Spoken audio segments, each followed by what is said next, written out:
संडासच्या रांगा, नळावरल्या बादल्या, लोकलची गर्दी आणि ऑफिसची धावपळ. सदाशिव काशीदचं आयुष्य एका कंटाळवाण्या रुटीनमध्ये अडकून पडलं होतं. असेच दिवस चालले होते आणि तो दिवस सदाशिवच्या आयुष्यात उगवला.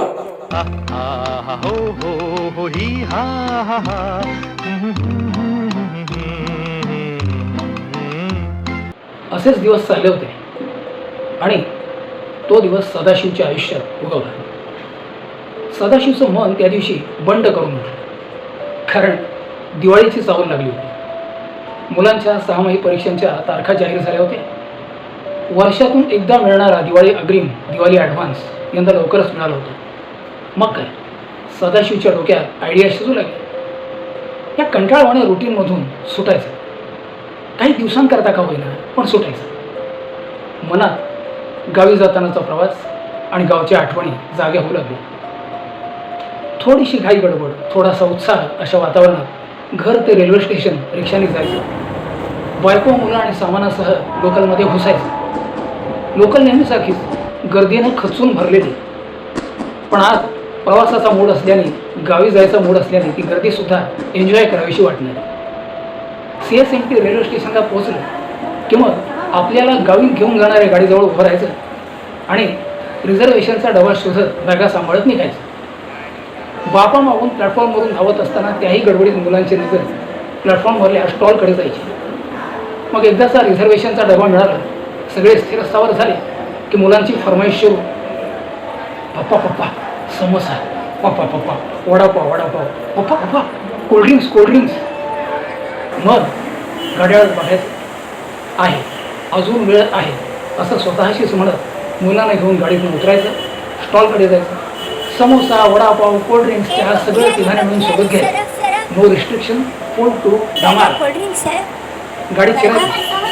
मग घरून आणलेलं जेवण फुकट जात आहे म्हणून बायकोच्या शिव्या खात त्या बदल्यात तिला समोसा किंवा वडापावचं पॅकेट आणि चहाचा ग्लास द्यायचा.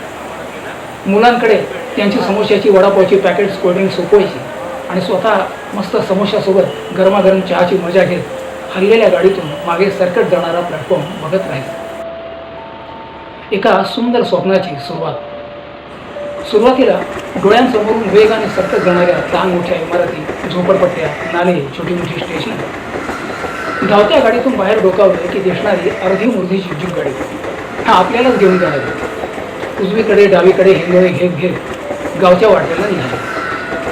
काही तास उलटतात आणि मग खिडकीतून दिसू लागतात लाल काळे डोंगर, लाल मातीचे रस्ते, लांबच लांब पसरलेली शीतल. मधूनच येणारं एखादं छोटुकलं रेल्वे स्टेशन. नारळीची वनं, केळीच्या बागा, आमराई, त्यांतून डोकावणारी कधी चिमणी तर कधी मोठाल्या वाड्यासारखी घरं. पक्ष्यांच्या किलबिलाटानं आणि गोठ्यातल्या जनावरांच्या हंबरण्यानं उगवणारी सकाळ. आळोखे पिळोखे देत अंगणात यायचं. सहज आकाशाकडे नजर जायची आणि डोळ्यांसमोर एक अनोखा नजारा उभा राहायचा.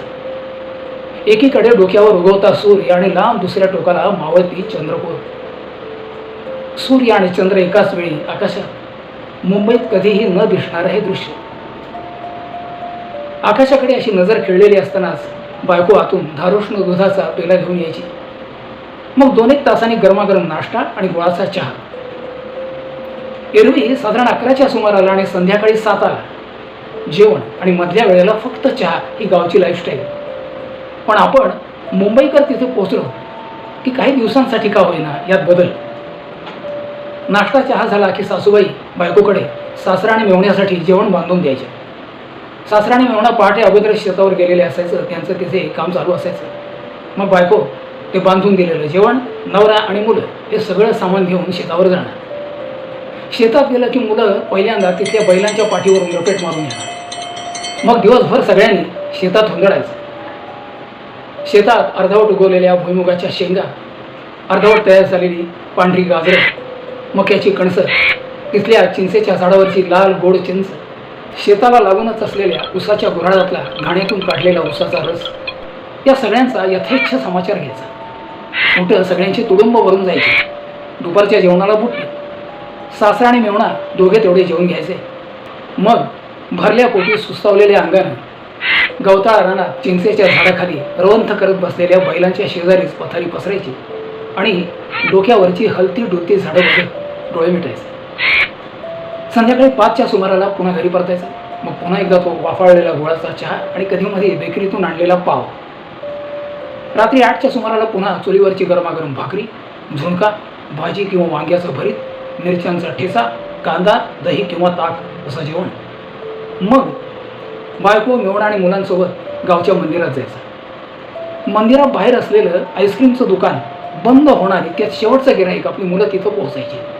मग आधी आईस्क्रीमचा कार्यक्रम, नंतर मंदिरात शिरायचं, दर्शन घ्यायचं आणि सभामंडपात सुरू असलेली भजन ऐकत डोळे मिटून शांत बसून राहायचं. रात्री खूप उशिरा लुकलुकणाऱ्या चांदण्यांनी सजलेलं आकाश आणि सभोवतालच्या परिसरात भरून राहिलेला शीतल चंद्रप्रकाश बघत बघत बायको मेवण्याशी गप्पा मारत मारत घरी परतायचं. आठवड्यातून एकदा भरणारा गावचा बाजार जणू एखादी छोटीशी जत्राच. तिथे मुलांसाठी छान छान खेळणी घ्यायची, बायकोसाठी स्वतःसाठी साडी कापड चोपड खरेदी करायचं. सगळं सदाशिवला आठवू लागलं.